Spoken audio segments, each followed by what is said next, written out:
What up? It's Andrew LaFleur, the lazy writer, and I'm here with the second installment of the series Read to Succeed, where I read every day and I do what I can to get you to read every day. And we are going through the 2018 version of the Best American Short Stories. The link in the description if you want to join us. All right, so like I said, we're in the second installment. The second short story is called A Family, and it's quite a bit longer than the first one. Cougar was, let's see, something like 12, 14 pages. This one is another 20 or so pages, but what's funny is it's actually really, really easy to go through. You start a short story thinking it's going to be short, and 20 pages is short, but you just read Cougar and you do a 13, 14 page story and you're pretty comfortable. You're like, all right, let's go. Next one. And then the next one is 20 or so pages and you sit down and you're like, oh man, what can I do? But the thing is, no matter how long it is, what it is that you're reading, just start with the smallest step possible. And that's the first sentence. And then do the second. Well, you did the first sentence. Let's do the second sentence. You did the first page. I could do another page. And then by the time you finish the short story, you don't even know what happened, right? And this short story was awesome. I liked it more than the first one. I thought it had such an amazing tone throughout the entire thing. I think the writer has a wonderful ability to depict every day in a way that I think that Cougar tried to do in a different way. But I do think actually this author kind of depicted the everyday better. It could be because the first story, Cougar, was in a very, very kind of woodsy setting, which I'm not from. And this one is more of a city, which I'm, more close to living in. But hey, still, something about this story stood out to me in a way that it didn't with Cougar. The basis of the story is a man gets out of prison and he kind of follows around the ex-lover of his dead best friend. The reason they're ex-lovers is because his friend died. So his best friend died, leaving his lover and his child, who he never actually met because he was unborn at the time he died. And he follows them around to get close to the son. And it's kind of vague as to why he's getting close to the son. I think part of it is that he's trying to kind of reconcile whatever he had with his best friend. Him and his best friend didn't leave on good terms. So he ends up following around his friend's lover and ends up becoming her lover, and then ends up kind of becoming an uncle slash father figure to the son. And in turn, kind of fulfilling what his friend couldn't in death, becoming like raising his son. And it's a really beautiful story, and what it does a couple things really well. So I'm going to start out with what I learned as a reader, because that's what we're trying to do. What do we learn or what was our experience like as a reader, and what do we learn as a writer? I would say what my experience was as a reader and what worked for me as a reader so well was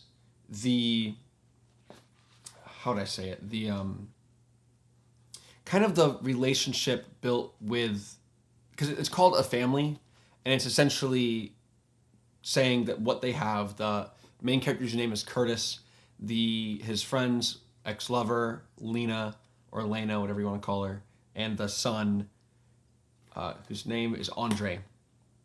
And they're a family of sorts. Now, is he romantically in love with Lena? Not necessarily. In the end, it says that he isn't. But there's a love that is shared between them. They both love the boy for sure. And it says let me read the last line actually. I think the last line is really good. It says, he kissed her cheek lightly, his lips barely making contact with her skin. He and Lena wouldn't love each other, but there was a love they openly shared, and that would be enough for now to make a kind of family. And I think it's a type of situation that we don't often think of, because he gets out of jail and he really can't hold a job, right? Because no one would hire him, at least long term. So he ends up kind of staying with her, and she supports him. And then he kind of ends up staying with her because of the boy too.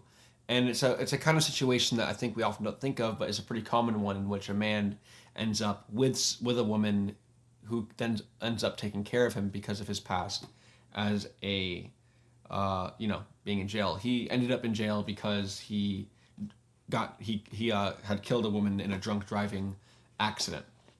So, but what it's interesting because the beginning of it. So again, back to what I learned, what I enjoyed as a reader is he kind of had a bad relationship ending with his best friend, and his best friend you get kind of recollections of their relationship, and at one point it said that his best friend wanted to buy his mother a house, and then towards the end you get the scene where Andre, the son, finally kind of talks about kind of more intimate subjects, and he says this. Curtis says this to Andre. "There's one thing you got to do, though," he told the boy. "A house. When you make it big like that, you got to get your mother a house." And that's him saying that you need to do what your father wanted to do, which is buy your mother a house. But then it says this. Andre seemed taken aback and was quiet for a long time as he considered the idea. "Ain't you supposed to do that?" he said. "I mean, I can come visit and everything, but you're going to be with her, right?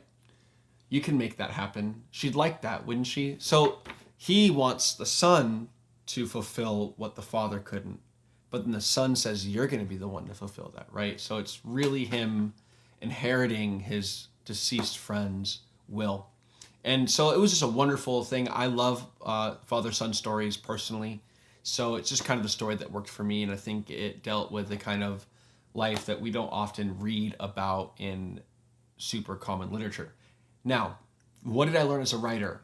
Something huge. So when I was getting my degree in creative writing, one thing that we were always told over again, drilling into us, show, don't tell, show, don't tell, show, don't tell. Don't tell us what happened, show us what happened. Don't tell us what happened, show us what happened. Oh my gosh. You don't know how many times I turned in a piece of like a short story or a chapter or something, something to one of my professors, and they're like, you're telling too much. Or every time we have a workshop, everyone's just like, you're not showing enough, you're telling. It's the kind of criticism that you'll never stop getting ever. But what this does all the time is it tells, it doesn't show, but it doesn't tell in a way that doesn't give information that is also super intimate and adds to the tone of the whole thing. I think I have an example of it I can find pretty quickly.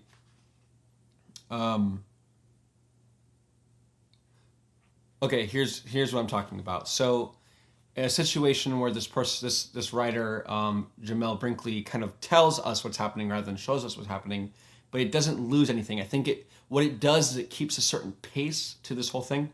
So there was no place for them to go. He explained that he was living with his mother for a little while. Listened as Lena said that her son was at home. Then she surprised Curtis by suggesting they get a room. Just for a couple of hours, she said. She was lonely. It wasn't all that late yet. The nightclub itself would be open until 4, and her son knew not to expect her home until after that. So what I mean by showing or telling not showing rather than showing not telling is that it says that there was no place for them to go. And it says he explained that he was living there. He was living with his mother for a little while. That he listened as Lena said that her son was at home, and that it says also that she was surprised that she surprised Curtis by suggesting they get a room. It's telling us how he reacted to her. It's telling us that he had told her something and she had told him something, rather than showing her tell him and showing him tell her. Right? We're not getting these words, and it's telling us what happened rather than showing us what happened. And normally I'd say that that's something that a lot of writers' circles would say is a no-no. But what it does here is it keeps a certain pace, and it allows for a lot more information to get shoved into the short story. This could have easily been a novel, but it's not. It's a short story, and I think it works as a short story, and I think what it did is it helped keep pace, but the way that he kept he kind of got away with it was by clearly being a master of what to show and what not to show. What they always say, become a master of the rules before you can break them. You know the rules before you break them. One of my favorite quotes that was likely said by my favorite jazz saxophone musician, Charlie Parker, is master the music, master the instrument, and then forget all of that shit and play. I think that's one of my favorite quotes ever. And it's like, yeah, before you can just play, you need to become a master of certain things. And he clearly became a master of certain things. So he didn't just tell stuff and not show stuff, and it worked. Clearly he knew how to show stuff. Clearly he was a master of that before he wrote this short story, which allowed him to do something which in a ton of writing workshops they would try to beat out of you. So I learned from this, and I'm going to try to take from this ways that I can tell and get away with it because you are good. And it also inspires me to get better at my own writing and get better at showing, not telling, so that when I want to tell, I'm able to do that. So that's what I learned from this one. Not next week, sorry. Tomorrow we will be reading, what's it called? We're on a family. The Art of Losing by Yoon Choi. Okay? So if you haven't got it yet, get it if you can. But I just want you to read every day no matter what. Thank you so much. The Lazy Writer out.